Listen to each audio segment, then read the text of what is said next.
over the last 2-3 years, where literally anything can and seems to happen. We had the Rafa, Jose, Chelsea, Liverpool years, which were grim. Pragmatic approach. 1-0 over two legs kind of stuff. And now we're dealing with 7-6s.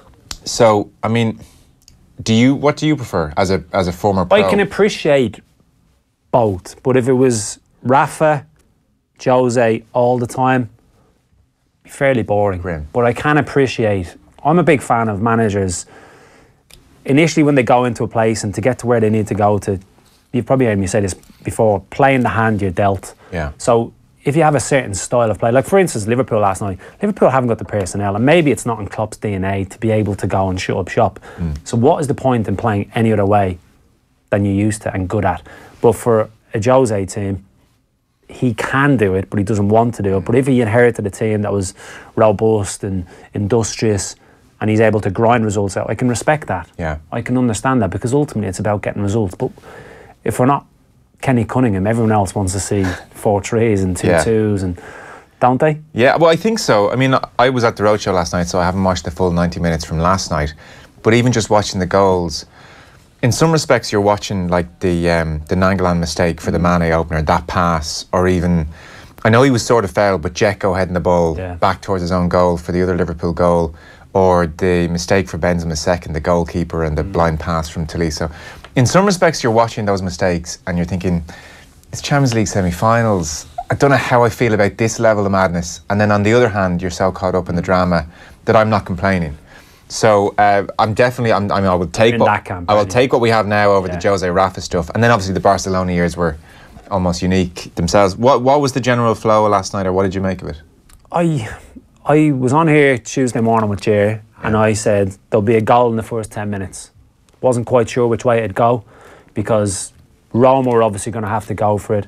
You don't expect Liverpool to just sit back, because they just can't. They're not good enough. So there was something was going to give. Roma were going to leave a bit of space and be exposed. I didn't expect that type of mistake off Nangolan, who's probably been one of their best players in Europe this season. He epitomises everything that Roma are about. He's a bit of a younger version of a De Rossi. He's got all the fight, all the battling qualities, and he's got real guile when he gets into the final third. So to play a square ball like that in midfield when you're open and stretched, it was madness. You know, turn Liverpool, get them on the back foot. Dzeko, I thought, was phenomenal over the last 3 games, including the Barca second leg. He's like a different player to one we seen at Man City. More mobile, fitter, sharper, feeling the love.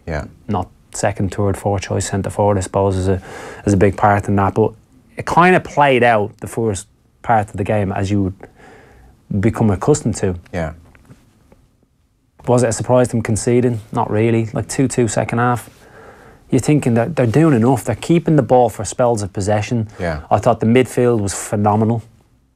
The distance that they cover, Milner, Henderson and Wijnaldum, who's come in Oxlade-Chamberlain. Did the 3 stay on for the 90 minutes? Yeah. Okay. Phenomenal. That's what they're going to have to do now. They've no one to bring on. But at least they showed last night they could. Who we obviously eulogise over with good reason.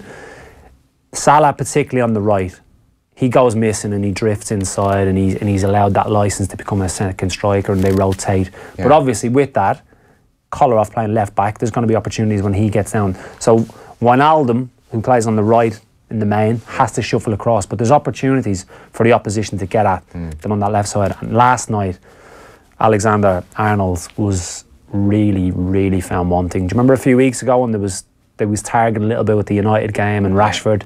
But he's done it twice, because a few weeks before that United game, he made the same mistake. He doesn't see the runner. No. And he sees the ball, open, and then he looks around and it's no.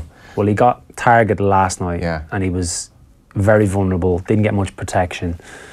He's played 30 games. He's only 19 years of age. Maybe it's time for him to come out, because you just don't see Klopp tweaking the way they're going to play. So, is that the kind of thing where you could actually just take Alexander-Arnold onto the training ground and say, we're just going to rehearse this same picture again and again, so we're going to clip a ball up and maybe your centre half's going to go for it, and then we're going to get a left winger from the academy to just run by you, and we just want you to get in the habit of seeing this picture, this one where the ball's up and there's a runner going, and Van Dijk And beside seeing you, the it's gonna different go types for of it. pictures. So Yeah. you don't know where it's going to go. That winger, the left winger of it's the left back because the winger has come inside and you've passed him onto a midfielder. Yeah. The different types of runs. So get two runners out Yeah. there.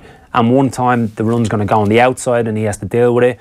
You'll play cat and mouse with the centre forward and the centre half in terms of let it run. So he reacts to all different types of scenarios. But it's constantly, how many times have you heard of it? Ball man, ball man. Yeah. Every single player in the world ball watches. The best players just do it less. Okay. The Italians were the past masters at it.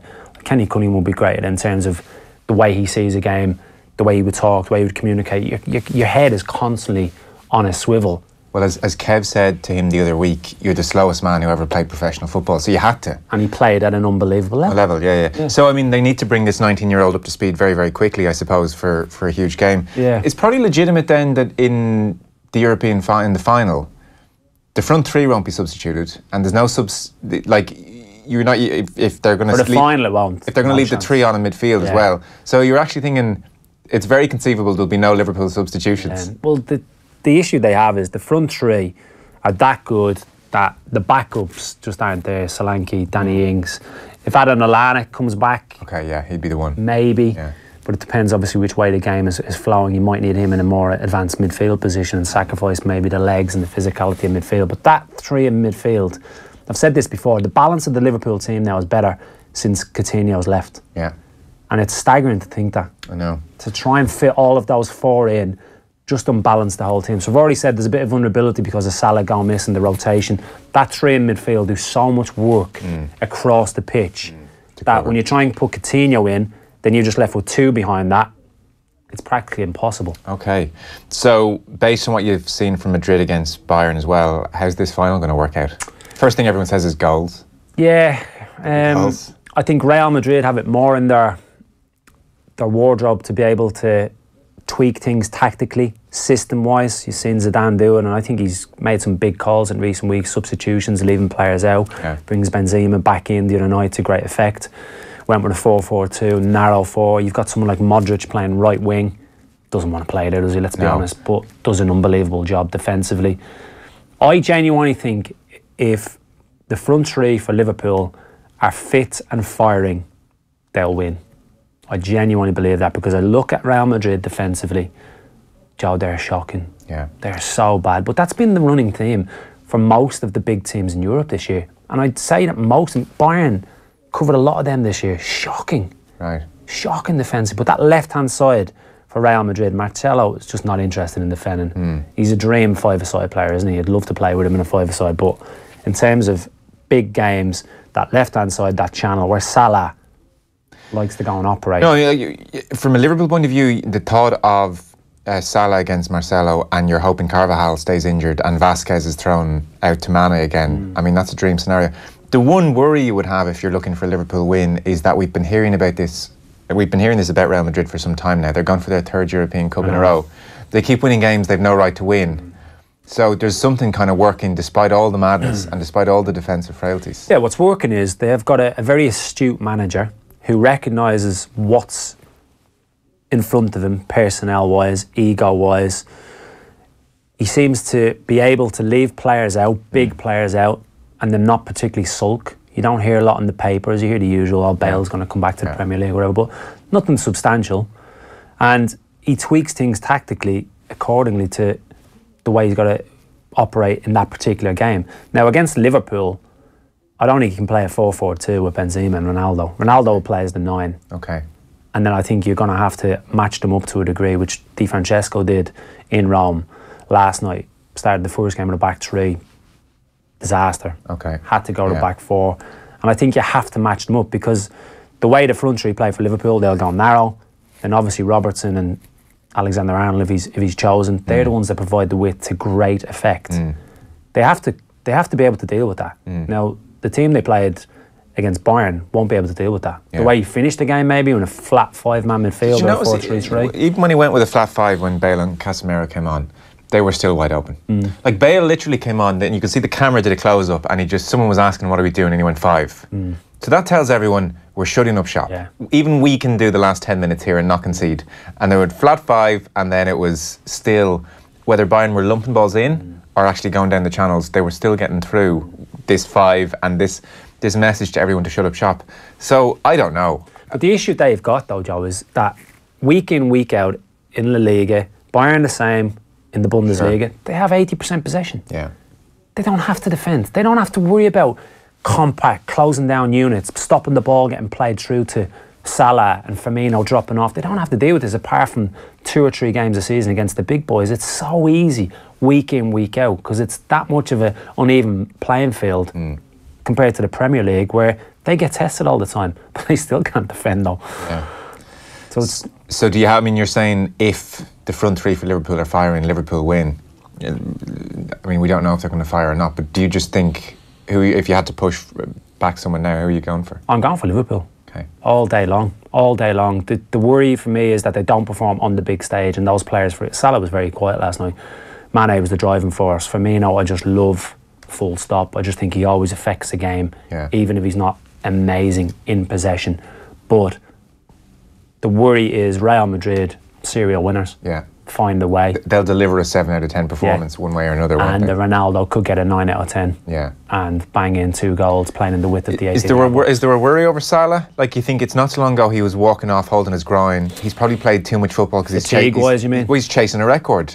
Klopp didn't want to play him in the last few weeks, I'm sure. And the word is that he has said to Klopp, play me, I want this record. Yeah.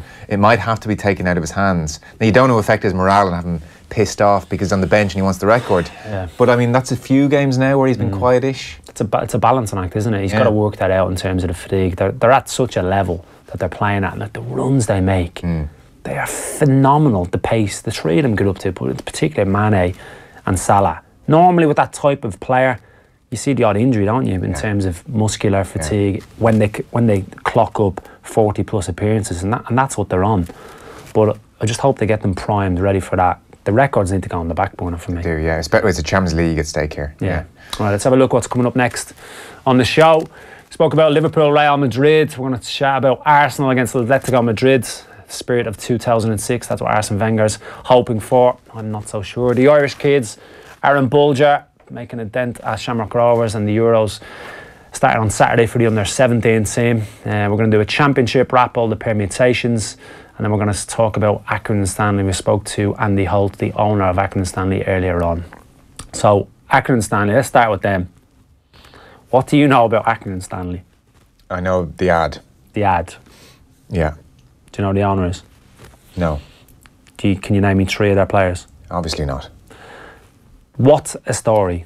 Right? It's even in England, right? You know, I talk in this place about there's a snobbery in this place. I'm going to need. Football doesn't exist below championship level. Below championship level, below top 10 in the Premier League. Oh my God, Joseph. Well, nice to meet you. Come on. No interest. So you didn't know me until 2009 then? Vaguely heard of you, yeah. They are phenomenal. They're the 2nd lowest budget in the Football League, right? They are basically run. Getting bored already. Sell this to me. Can you not appreciate a story like this? No. Can you not really? No. They're a bunch of misfits. They're basically, I don't want to say like a pub team, but they're just having a laugh. You'll hear the interview later with Andy Holt. Okay. Him, the manager, John Coleman, the players recruited from all around on relative peanuts. All in, they're on 15 grand a week. The club runs at 15 grand a week. And what do clubs around them run on? League 2, well, double, treble that probably. Okay. And how are they doing in League 2? I haven't looked at the table recently. They won the league? The league, just got promoted. I haven't looked at my League 2 table recently. So Accrington Stanley won League 2. Accrington Stanley won League 2. So Accrington Stanley next year are playing against Sunderland. Wow. Here's one for you. Accrington Stanley's collective debt a week, 15 grand a week, right? Mm-hmm. Jack Rodwell at Sunderland is on 75 grand a week. Mm-hmm. There you go. That just paints a picture of what they're achieving. Drastically overachieving. So it's a good story. Can we hear the ad, Tommy?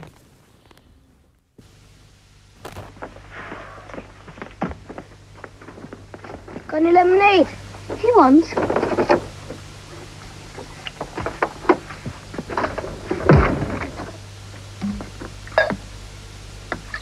Milk! Ugh! It's what Ian Rush drinks. Ian Rush? Yeah, and he said if I didn't drink lots of milk, when I grow up, I'm going to be good enough to play for Accrington Stanley. Accrington Stanley? Who are they? Exactly. Nah,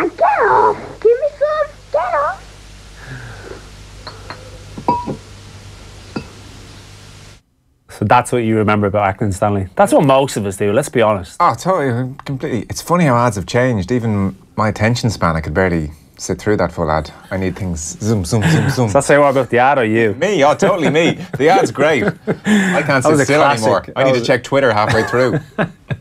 So that's where they are. Right, let's move on. Atletico Madrid against Arsenal tonight. You watched the game last week. I was on comms. I was so disappointed. I was watching even when my bar is low on an Arsenal front in terms of my expectation levels. Yeah. When you go down to 10 men like that, you got to capitalise on it. It was as close. I watched the commentary. I haven't watched much Europa League, to be honest. Thursday is when my week finishes up, and so it's my Friday night. So and it's Europa League, you know. But I was curious to see how they go, and I like watching Atletico, and I haven't seen them all season really. So you can appreciate then Atletico. So you talk about maybe defensive football. So you can appreciate what they do. No, I really like what they do. So I watched the game. It struck me it was as close as you've come on commentary to your Euro 2016 Raheem Sterling. Just hit it! Hit it! Because the ball went to Welbeck. It was Welbeck on the left-hand side. Yeah. The ball goes to Welbeck. And, I mean, Chris Waddle hates this as well, actually. So they've worked a situation where it's a one-on-one. Cutting him from the left, wasn't he? Yeah. So Welbeck's here on the left. And so you think, well, you're going to have to take a risk at some stage. He's got a one-on-one. They've worked the scenario, so he's just got a one-on-one. Yeah. And instead of taking on his man, he comes back out. And they do the same rotation business again. And you're just saying, just take him on! There's just no positivity, no clinical. Now, get as angry as you were on Thursday night. I can't because I'm down again, but I'm on comms again. But you were very angry. You were thinking, come on. But that's me with Arsenal, though. That is me with Arsenal. It's a built-up frustration. Yeah, like, if I was an Arsenal fan, honestly, Joe, I'd be ripping my hair out. Yeah. They are so frustrating. The frustrating thing for them, this was a different kind of frustration in some ways because they really bossed a lot of that game. I mean, the first half, there was a 25-minute spell in the first half, and my brother's an Arsenal fan, and my dad was. His head? I mean, he's a fairly laid-back kind of guy, but I'd say like most players. So him and my dad were in a WhatsApp group, you know, and it was just that tired old cliche of if they don't score here, they are really going to regret this. They are murdering them. They didn't create amazing chances, but they got into good areas. Great areas, like that Welbeck being a prime example. Yeah, maybe there's a sense that Atletico can defend just well enough to prevent a gaping wide open chance. But there was just a load of times where the ball's in the penalty area. Arsenal have numbers in the penalty area, and it's like you're so close to something here, and it just never seemed to fall the right way for them. I agree. They went through that spell where they were dominating, they were getting into good areas. Then Atletico dealt with it. Yeah. And how often we see the two banks of four for Atletico, the width of the 18-yard box, and then normally the two centre forwards drop in on the deep line midfielder for the opposition. Well, obviously they were a man down. So the key for that for me is you have to shift the ball either side of the 18-yard box with pace, with penetration, you said that to shift that back four around. Yeah. And then ultimately, you can't keep doing that. If your passing is crisp and sharp, those banks of four become disturbed. And then Graham Souness uses a great phrase. He says, find the dope. Yeah. Who's the dope going to be that comes out of that position? And they are the areas that Arsenal like to play in. So you wait, you're patient, but you're doing it at a tempo. Whereas they slowed it down. Yeah. And if you slow it down, it's easy. It's a training ground drill that you've done time and time again. Those two banks of four, the distance between the back four and the midfield, 15 yards, very hard to get it through with any quality to get at the back four. They're so well drilled at it. Well, I was going to say, yeah. You said it on commentary, actually, and it was a great point to make at the time, because then the next 10 minutes was an example of very slowly moving the ball around. And then I think your frustration with Welbeck was that on one of the rare occasions where there was an opening, they still didn't take the chance. And you think, well, you're not thinking here. None of you are thinking here. And I mean, you talk about Atletico being well drilled. It was either you who said it, or maybe it was Kev, or maybe it was Lee Carsley talking to Kev. Anyway, someone was lucky enough to watch Atletico train. I think it might have been Carsley. Okay. Yeah, I think it might have been Carsley when he was at Man City. Yeah. To watch Atletico train on a Champions League eve, so the night before. Yeah. And these are class players, really good technicians. And all Simeone was doing with them the night before was that most boring of things that you guys all hate, just shape. There was no ball.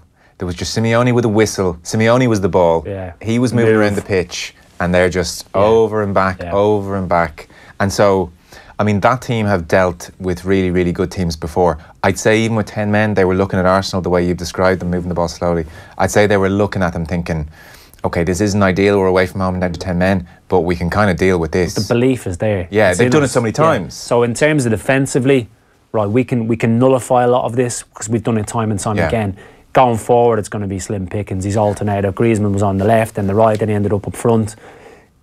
How they got that goal is beyond me. Well, I was going to say, I did think worst case scenario, and I know that's a crazy thing to think with Arsenal, but I did think I think they'll get a 1-0. And then you're thinking 1-1 and it's, oh my God, come on. Do they have any chance in Madrid? Well, he's talking about 2006 and captivating the spirit of 2006. They went to Madrid in 2006. Yeah, Thierry Henry was in the team. Exactly. Fabregas. It's clutching at straws for me because that type of team, it's in the Guardian today, Wenger challenged spirit of 2006 as Arsenal bid to outgun Atletico. And you're right, and they had Fabregas, Henry, you see there, Colo Touré, Robert Perez, Freddie Ljungberg, in that picture alone. Yeah, and on top of that, you've got Flamini. There's the team, Gilberto Silva. So just look at those two alone, that steeliness that they had, more of a doggedness, and then you've got real potency on the counter-attack with the ones you've just mentioned. Yeah, Sleb there as well. That's Flamini with a shaved head, Henry, Ljungberg, Reyes. Gilberto was a brilliant player. Look at the size of Gilberto. Yeah. Look at the shoulders on him. I know. They're a big team. And Lehmann now was you've got reliable. Xhaka holding midfield. And let's not get into his theatrical... Did you see Souness? Yes. Souness called him a dummy, did he? He was kid on football, wasn't he? What did Souness call? Souness called him something on live on Sky Sports that had a lot of people thinking Was it a you dummy? can't say that. I think it was dope or dummy. Well, he was right, whatever he said, wasn't he? He was very angry. Graham's obviously using his punditry in Ireland and transferring it over to England, isn't he? Quite nicely. The Irish punditry style slips out on UK TV nice, sometimes. isn't it? Yeah. But yeah, tonight I think no chance. No chance? No chance. I really do think no chance because the way that Atletico set up, the doggedness, the resilience, Costa's going to come back in. He played at 60 minutes, 63 minutes against Alaves on Sunday. He'll be ready, he'll be raring. Costa against Mustafi and a half-fit Koscielny who's been nursing an Achilles injury. And you're on commentary tonight, are you? Yeah. Jeez, you'll do well to make your flight. We better press on. Moving on. We're going to move on to the Irish young lads. Aaron Bolger. You've done a little piece on him. I think Dan McDonald was chatting to him, was he? Stay on your feet, you fool. Is what Graham Souness said to Jack. Oh, did he? He got, you stay on your feet, you fool, as he was talking about it. Though, isn't he? Right. Yeah, What's wrong with that? Like, that's just... I think that's mild. They're not used to that. Oh, You would think that's mild. Yeah. Sorry, I interrupted you. No, you're fine. Aaron Bolger, he would have been a player that I coached last year with the 17s who went to the European Championships. One of the key players, holding midfield player. There's a piece in the 42. He's played like he's played 400 games in the league. That was Stephen Bradley talking about him. He has got a very wise head on young shoulders.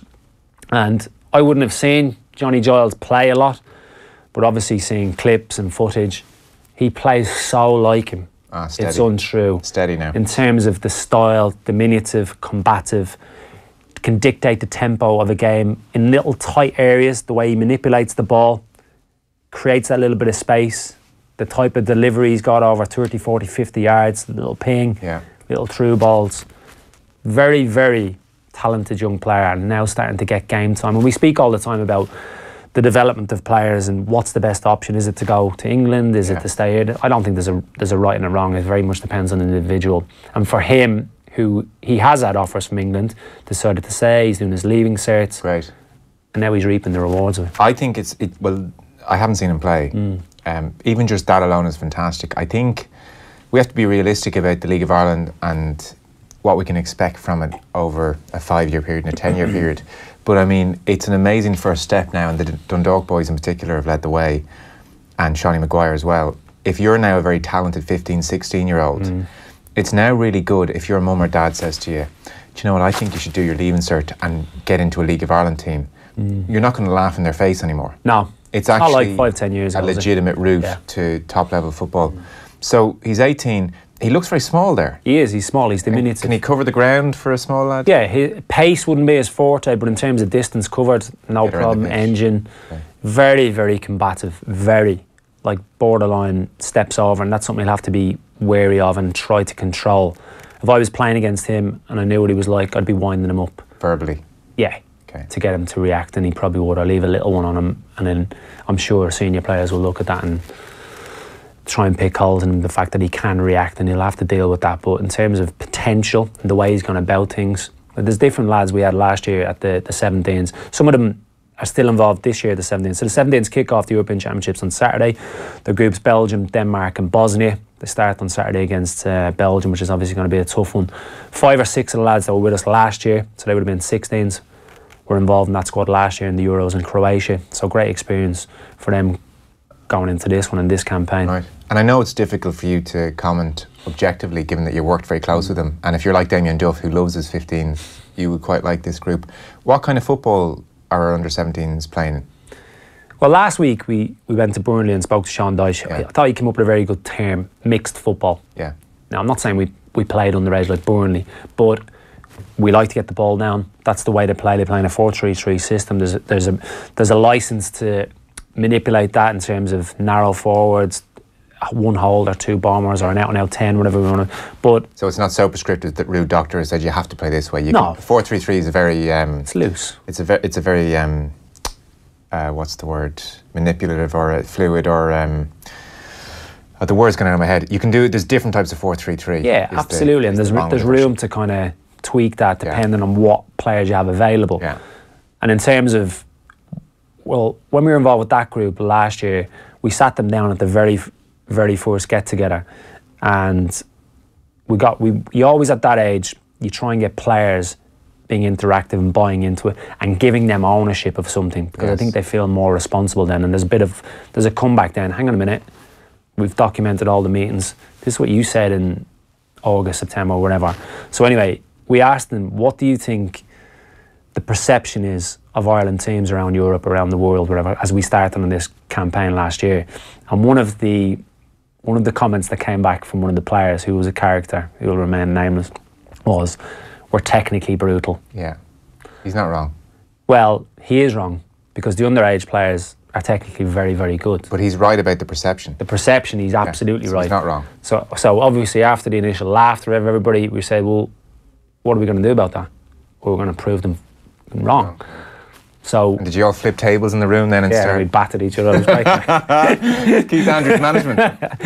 So they compare well technically, our underage teams? Very good. Because I've been hearing about this for a long time and I still haven't seen it come through to senior level. Yeah, it takes time, and it takes someone at the forefront of it who's going to give opportunities. And the other thing is, the international managers only have the players for a certain amount of time. Sure. They're gone to club levels, they're gone to England, and it depends on their development at club level. Yeah. So it's difficult. But they can take the ball off the keeper. They can take the ball easy. The one we just spoke about, Aaron Bolger, he's the one who plays as the sitting midfielder. He did for us. Yeah. And he dictates that first centre-half splitting, different movements to try and play from the back. And he was very much at the forefront of what we did in terms of trying to play from the back. So a very quick question actually, and it's very quick, and I think we should do this with tactics board another time. So keeper has the ball, centre half split, and Bolger wants the ball. And you said there's a few different movements you can do to generate some space so someone can take it. Yeah. Like, is it fairly sequenced? So Bolger might show first, and then someone knows if he's marked and he spins away, then I'm in next. Is it that kind of thing? Yeah, very much so. And full backs can get involved. So you split either side of the 18-yard box. Yeah. One of the centre halves will come central, and then when that happens, that trigger, one of the full backs drops deep. Okay, and takes it. So it's not just full back split, centre midfielder dropping deep to make that three at the back. That's too predictable. Yeah, and then he can flip, one of the other midfielders comes in, or little clips, and they're well used to doing it. They're doing it at club levels, whether it be in England or the national leagues over in Ireland. So no problems, and takes things on very, very quickly. Interesting. Right, I want to move on to Stephen Gerrard. I've been a bit torn with this about the link with Rangers. If only he hadn't dropped deep against Chelsea all those years ago to take the ball. I think he actually said it, didn't he, about Ulreich? I know what it's like to slip. Keeper, yeah. I think Ulreich done something in the back of his pants rather than slipping. Well, I think he went to go hands and then realised it was pass back, and then Benzema, and went to kick it with his right foot, and by the time he realised it had to be left foot, it was too late. Yeah, he was mangled. I had a lot of sympathy for him, actually. Did you? Yeah. I didn't. I think it was an overprotected species, Joe. I know, but I thought the back pass was atrocious. To play a blind back pass. Oh yeah, it was. But then that's when you need help. Hello, I've made a mistake. Help me. You don't need your keeper to collapse. His mental error was to think, I'm seeing Benzema, I'm going with my hands, and then he's in a fuddle and it's too late. But I mean, in the dressing room, if I was the keeper, and someone was giving me stick, I'd say, yeah, okay, but don't ever hit a back pass like that. A back pass in a Champions League semi-final like that. Deal with it. A minute into the second half. Deal with it. We all make mistakes. You're not a as bad as midfielder. that. Well, I know it's a crazy thing to say maybe, but I would be angrier with the midfielder for doing something like that. So what's your thoughts on Gerrard? So at the start of the week, or when it first broke, in the last week maybe, I was a bit torn in terms of where do you go from Liverpool under 18s? Do you play the long game and stay there, 23s, whatever, 2, 3, 5 years, whatever Klopp's going to be there? He was linked with MK Dons last season before he was even an 18s manager. He declined that offer, so it was on the table for him. Do you go League One? Do you go Championship? The average tenure of a Championship manager is 6 months. Yeah. So do you go into that? Where do you go? Yeah. No. So you're going to a big club. Granted, it's not a club I particularly like, but you're going to be playing second fiddle, and unless you make up that some kind of distance on Celtic, what's success, what's failure? You're opening yourself up. The club isn't exactly running smoothly. The financial kind of power that they have is nowhere near Celtic. No. Whatever they do spend this year, Celtic can match because of Champions League money. The more I think about it, the more I think it's the wrong move for them. Yeah, I would tend to agree. We did a piece on the show on Tuesday. They're 20 million in debt. They lost 1 million this year. There's talk of trying to get an investor, but realistically, they're not going to be able to outspend Celtic, and Celtic are so far ahead of them. It's very hard to see Gerrard closing the gap. There's talk of a 4-year contract. What he seemed to suggest was he wants assurances about what he's going to be given, and I think talks are resuming today. Yeah. It looks like he's going to take it. It does. Unless there's an investor coming in that we don't know anything about that's going to really give him 50, 60 million to bring them up to speed quickly, then it's very hard to see him overtaking Celtic, and therefore it's very hard to see him coming away with it being a great success. I don't know. If he goes there and spends 3 years there and finishes second to Celtic every time and puts in a reasonable stint and then goes back to Liverpool in the backroom staff ready to take over eventually, maybe that's a reasonable route. Yeah. But I mean, look, it's a tough gig at the moment. It's a huge gamble. But as you said, where do you go? Yeah, and every great player gets so much attention on them that first time. Like, it's hard to think of many who've done spectacularly well starting out recently. Gary Neville of Valencia went badly wrong. Funny, the last big one you think of is Keane at Sunderland winning the championship. But it's very rare. Like, Giggs had the same dilemma in terms of where is he going to go when he was in limbo for a year, 18 months, whatever it was, and he ends up going back to Wales. He seemed to expect a Premier League job. Well, I think he was a little bit deluded. So do I. Yeah. So where do you go? How low do you go down? Because the other issue for them is, because I got asked about Ryan Giggs potentially going to MK Dons as well, and my view on it was, with all due respect, you haven't got a clue about League One. Yeah. So whoever you bring in as part of your backroom team, you need them to know how a League One player's mind works, because it's not top four. Yeah. None of us can predict how it would work out if Gerrard goes there. We don't know the financial situation, but I hope he goes, because it will be bloody fascinating. I can't wait to see him in action. It will, to be fair. He's a fairly depressed, moany, worrying... Life and soul, is he? No, he's a worrier. Like, you look at Gerrard, he is weight of the world on his shoulders. I mean, he's a far more complex, interesting character than the English press ever really kind of dared to talk about. So you just wonder how he'll feel in that goldfish bowl. Yeah. Celtic flying, Brendan Rodgers lording it over him. I know. I just wonder, is he the right character for that, to be honest? Yeah. And I obviously don't know him, but just in so much as you can tell. Yeah. Right, now I know you're not a big fan of anything outside of the Premier League. Top 10 Premier League, sorry. We are going to move on to the Championship, because it's final day on Sunday. Yeah. I'll be at Cardiff against Reading. So automatic race, it's Cardiff versus Fulham for the top spot. Cardiff are a point ahead with a lesser goal difference. Have a look, it's up there. So basically what you've got with Cardiff and Fulham, beauty versus the beast. Neil Warnock in charge of Cardiff, as direct as you come, the most direct team in the Championship. Fulham, the most possession in the Championship, dominate possession week in, week out. Right. So it's between them. But Cardiff are at home to Reading, and Fulham away to Birmingham. So it's in Cardiff's hands, really. Playoff race is fascinating. Preston have a chance of overturning Derby County. Derby County have become the masters of failure in the last 3 to 4 seasons. Steve McLaren this year under Gary Rowett, but he has got to back going in the last couple of weeks. But Preston, he's done a magnificent job, and it'd be good from an Irish perspective, obviously, with the players that we've got there to try and get in that. But wide open. I know you don't, not a fan, Joe, but I am very keen. So I'll tell you what, top 10 Premier League, I agree with you. Bottom 10 of the Premier League, just right? Joking, by the way. No. Bottom 10, no, I know you are, but bottom 10 of the Premier League, right? Yeah. I would rather watch the Championship than bottom 10 of the Premier League. Is that right? Yeah. Okay. You don't know what you're getting week to week. The results, if anyone's listening, never bet on the Championship. You just cannot predict results, performances. There's so many ups and downs. Whereas that bottom part of the Premier League, it's so cautious and safe. There's so much at stake. Exactly. There's a lot at stake. The finances, and it scares managers and players. It's conservative. Very much so. And will Wolves do well next year? Yeah, they've got the nucleus already of a team that will do well. Okay. So they have a player called Ruben Neves. I don't know if you've heard him. I've been waxing lyrical about him all season long. He's 21 and he's running games. The last Wolves player I was interested in was Dennis Irwin. I thought you were going to say Steve Bull. Dennis was a legend, though. Yeah. No, I hear they play great stuff. Very good, and they've got some financial clout now. Jorge Mendes heavily involved. Yeah. They're talking about they want to challenge top 6. Right. So they'll be proper in with a show. Okay, interesting. Proper in a show. And would you like to see Warnock come up to the Premier League just for the entertainment value?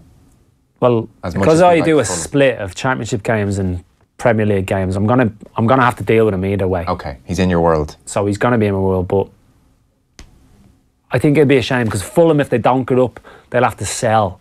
Will they? Okay. Well, I like Craven Cottage. I like what Fulham bring to the party. I'm happy. Fulham is one of those clubs I really do like. Yeah. But I think Cardiff will do it though. Okay. Unfortunately. Right, back to Accrington and Stanley. Yeah.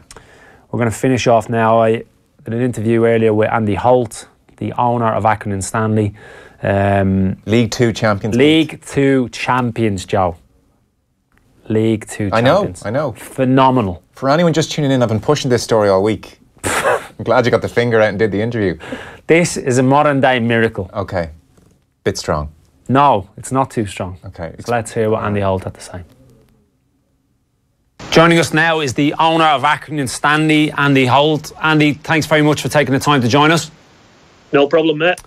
Let's bring it back to when you took over 3 years ago now. You're a successful businessman in your own right. What was the attraction to Accrington Stanley? Well, there wasn't an attraction. We sponsored the shirt because they'd no brass. So we sponsored the shirt for them to give them a little bit of cash. And when we went to pre-season friendlies, it were obvious that they were going down. So it were a case of either help them or don't help them and let them go. So I had no intentions of buying a football club. I just got kind of roped in. Is it, well, it's gone quite well so far, Aspie. You were so close last year, but one of the pivotal moves, I think, in the last few years since you took over was probably getting John Coleman back to the football club. He'd obviously had a very successful stint first time around, 12 and a half years at the club, 3 promotions to get them into the Football League. How important was it to get him in charge? Well, it's crucial because he knows the club and he knows all its faults. So he's the disadvantage of the club, not having training grounds and not having best facilities, he's used to dealing with because he's done it for 17 years all told. So we needed John on the job, and obviously the job suits John. I mean, we're good mates. We've become good mates as well. So when I took over, a big thing that we did with John was sort the contracts out, and that really changed the game for Accrington Stanley. I wasn't surprised that we won the league this year. Were you really not? There's a lot of outsiders obviously would be very surprised in terms of Accrington Stanley winning the league, Accrington Stanley playing in League One next year. But I've already mentioned you went close last year. You've touched on the contract situation. Can you talk to me a little bit about the recruitment and how difficult, or is it difficult? Because traditionally it's been year-to-year contracts, hasn't it? Which is quite the norm in League Two, it has to be said. But you're looking a little bit more secure of kind of nurturing and holding on to your assets a little bit more now, aren't you? Well, I've related it to snakes and ladders. So if you had a good season, you lost all your players end of every season, and you go back to the beginning and start again with a brand new squad. So it kind of like schools out every year. You couldn't get any consistency, and in any business you need incremental improvements year on year, and that was missing at Stanley. So by changing that, we had that Josh Windass and Matty Crooks issue with Rangers early on. and that taught me a lesson the hard way. So we got a contract sorted out. So the first season we went, we nearly went up. We lost out by goal difference on last day of the season, as everybody knows, which really sickened Corley, but it didn't bother me because I weren't ready for going up. John was, he always is, but I wasn't. So the season after that, we were third bottom at Christmas. Now, that was because at the end of the season where we nearly went up, we lost all bar 5 of us players. So when you had a good season, everybody came in and took your players, and they didn't buy them off you; they just outbid you in wages. So we put contracts in order, and every transfer window since then, we've been improving the squad. So the second half of last year, we went on a 15-game unbeaten run. We were bringing that into this year, and we were adding to that squad, not losing it. So that's what gave me confidence that we'd do well. So next season we're going in with a decent squad and adding to it and adjusting it. We're not creating 2/3 of squad again. So it's made a big difference to John. When you factor in the budget, because reports obviously one of the lowest budgets in League Two, how difficult is it when you go and you try to recruit these players coming from maybe a higher level of football club but not getting first team opportunities? How hard is that, and how big of a factor is John Coleman in that? Well, John has real deep contracts in game. He's been a manager for 20 odd years, so he knows the game. I mean, he scored 549 goals in non-league in his career, which if he scored 30 a season, it's 19 seasons. He knows the game inside out. He knows the people in the game inside out. Recruitment and pay isn't really a problem, because what we are selling is, if you join us, you can use it as a stepping stone to move up the pyramid. So we are happy for players who've got ambition and aspiration to grow, to come and join us, and short-term cash is not necessarily the only issue to them. So you've got a lot of kids that are sat in the Premier League academies that are going nowhere. We took Jimmy Dunn from Burnley on loan last season, and he gets his Republic of Ireland call-up because he's being seen. In Burnley under 23s, he's never going to be seen. So tell us a little bit about Jimmy, because he's a player that's obviously in Ireland. We keep a close tabs on all of our young players playing in England, and my personal preference for them, having played the game and used the loan system, is that they do go out and play football like clubs like yourself, where they do get that opportunity. Tell us a little bit about how he's done this season. Well, it's been great. I mean, to Jimmy, it's been like a new lease of life to him. He's sat in an academy where, and he's not happy in the academy, and he's gone out. He wants to play professional football. He wants to be out there in the real rough end of it. He's a tough lad, tough Irish lad, I might add. And he got out to Burnley, and he's made himself a champion of League Two. And as he says to me, he might never ever be a champion or get a winner's medal ever again in his life, and it means so much to him. So we'd want to keep him if at all possible and give him a season in League One, because he's grafted and he's really done well. But they generally do. We took Callum Johnson from Middlesbrough as a kid, and he's still a kid that didn't get a look in, and he's absolutely flying now. He's on contract with us now. We took him out of the loan system. So it's a great opportunity at Stanley, because we're not filled with megastars. It's a great opportunity for lads to get a go. Is that something you try to utilise in terms of your local neighbours, the likes of Blackburn, Burnley, trying to build up those relationships and build that trust, so you can take some of their prodigious young talents and help them along their development? Well, that's what we want to do. It's not always easy. They have their own ideas and we have our own ideas. I mean, for me, we take players from all over. We've had them from Crystal Palace, we've had them from Middlesbrough, we've had Sunderland, all over the country. So it's not necessarily a local thing. We just look for lads that are hungry, that really want to make it and call it. I mean, we have the crack as well. We have a great time. So all those lads on buses, buses bouncing up and down motorway, and it makes a big difference when you haven't got a lot of money if you're having fun. Yeah, absolutely. And it's a real enjoyable environment, and that's what we create. That's what Corley creates. He's not a bad singer in Corley, believe it or not. What's his tune of preference? Oh, he knows every song in the world. So I think he knows song lyrics more than he knows football, to be fair. So we have a great crack with him, and they thrive. And now we've got that atmosphere, and you're only looking at 3 or 4 editions a year. The core is strong. if you bring 16 new players in every year, it takes them 6 months to get to know each other and get the crack going. Because they're all wary and wondering, and am I getting inside and all the rest of it. So, and that's what Coley does. I mean, if he's singing about players on boss, he always sings first about the players that don't get in the game. So he's a great manager. I would have known, Andy, about Ackland and Stanley from my time playing at MK Dons in League 2, and the first time we would have played against them going back, I think it was 2007. It was one of the, I think it was the second year Stanley were in the Football League after John got them promoted. And the first thing that struck me about his team then was they have a serious amount of steel and fight and spirit in them. There's a real togetherness, but he gives them the licence to play football. And I think we've seen that again this year with his team. We play some great football. I mean, we won league with 6 points clear at top of the league with a game to go. We play some fabulous football. We don't play hoofball, kicking it long all the time. We play some really good football. We put a new pitch down that's helped at home. We've managed to get more games on, and pitch surface is decent. So that helps our style of play. It doesn't help some style of play. The ball never touches grass. But it helps our style of play. And, we haven't lost in 2018 at home. So I think out of 13 games at home in 2018, we won 11. So the record's been staggering, and the 18 wins from your last 22 games, going right back to, I think it was the 30th of December that run started. Yeah. When did you feel that, here we go, this is possible, automatic is more than realistic? No, we felt it all along. First half of the season, we were bringing in new recruits. It's like a slowly evolving team. And by Christmas, it evolved into a smashing team, and we felt we weren't scared of anybody.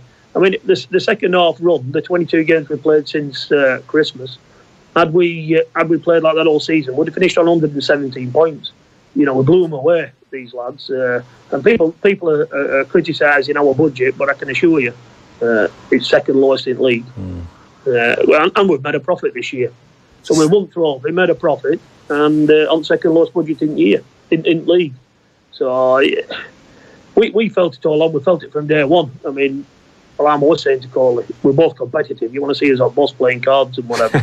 But I'm always saying to Coley, get your finger out. We can win this. And he says to me, I know we can. So that he's and as seasons evolved, the pressure rose on me, because I know you don't get that many chances to win a title, and I just wanted to win it. You've got to take the opportunities as they come, and lads took them. We have a great time, and we don't mind. It's a bit old-fashioned, at the end of the game, if they're not playing Tuesday, if they want to have a couple of beers with fans, they can.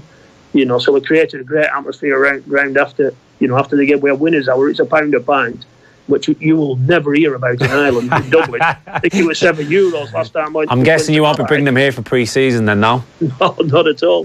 Not at all. We got a few matches lined up at home, because obviously we get the income from it and we need it. We'll go into League One probably with lowest budget rather than second lowest budget.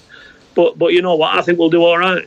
I'm not concerned at all. You've got to remember we beat Burnley. Sorry about that. Sorry about that. That's okay. Can you see? Yeah, got you, pal. No problems. Yeah, talk to me about the area. So there's something in the air, obviously, up in Lancashire, because yourselves winning the league, Burnley drastically overachieving, Blackburn we probably would have anticipated being in and around automatic promotion in League One, and even a further afield, Wigan, the Manchester clubs. It's been a really good year, isn't it? Preston are on Virgin playoffs as well in Championship on one of the lowest budgets in that league. It has been a good year, and I think a lot of it's coincidence, but I do think a lot of it's attitude, and Burnley don't pay big wages. I think they're the lowest wage payer in Premiership, and you can get away with that as long as you don't have too many superstars. If you're paying superstars massive wages, the rest of them get a bit annoyed. So that are doing the real graft behind it. So you try to not let wages get too out of control, and you can keep an easy piece. Then they're all same. But I come from a council house, and we beat anybody because none of us had anything, so it didn't matter. We just want to go and have a go at them, and that's what it's like at Stanley. We want to go and have a go at every game. So I'm confident next year. I'm not going into it worried. Speaking of superstars and next year, well, they might perceive themselves as superstar, but they certainly haven't covered themselves in glory. Is it hard to believe that Accrington and Stanley are going to be playing against Sunderland next year in League One? Well, it is. It is hard to believe. I mean, it's incredible. You know, it's incredible. It's massive for us because we've got a safety valve now before we go out to EFL, so it allows us to plan financially as well. You know, if you're in League Two, you're only one bad run away from going out at league and losing all your income. But playing Sunderland, we might be playing Bolton or Barnsley or Birmingham or, you know, some clubs that are enormous. I mean, we played Coventry this year and beat them home and away, and they are FA Cup winners. So it's amazing for little Accrington. I mean, when they come to our place, they're not going to enjoy it, that's for sure. We give them a right good... it's an eye-opener, isn't it? It is an eye-opener. If you play there, you know it. Yeah, super place. I enjoyed it. Listen, Andy, thank you very much for taking the time. Enjoy your last game of the season on Sunday, on Saturday, I should say. Enjoy the cards with John Coleman, and I hope you win. Take it easy, buddy. Look after yourself. Cheers, mate. Ta-ra. Well, that was Andy Holt, the owner of Accrington Stanley. Can't tell you how much admiration I have for that football club, the way they're going about it, and they're clearly enjoying the journey that they're on, and they'll be playing against Sunderland next year. Mad, absolute madness. Right, we've had a couple of comments in throughout the show. Darren Kirwan, below championship level. Keats fans, us Blackburn Rovers bunch know all too well about championship level. Some decent teams down there, some decent players. I totally agree, and they've had a really good season for the first time in probably 6 or 7 years. A bit of positivity around Ewood Park. Wayne Byrne, my worry is that Liverpool will run out of steam. They looked tired last night at the end. I think he needs to tweak certain players, certainly in the build-up to that final. No doubt about that, Wayne. Barra Horgan, if Bayern had Neuer, they would be in the Champions League final. Hashtag Keith Andrews Show. Yeah, wouldn't disagree with that in terms of the presence he gives them. It was fairly tight overall, and certainly someone like him would or could have made a big difference. Lenny Clark, Neves, Ruben Neves, that is Wolves player we were chatting a little bit about earlier, may well be a Liverpool player next season. I think Nuno Espirito Santo certainly might have something to say about that. But in terms of where he can get to and can he play for a team of Liverpool's stature, I have absolutely no doubts he can eventually. But I think he'll be at Wolves next season anyway. Right, that's all we've got time for. As usual, you can download the Keith Andrews Show on the usual Off The Ball platforms. Until then, I shall see you next week at 12:30.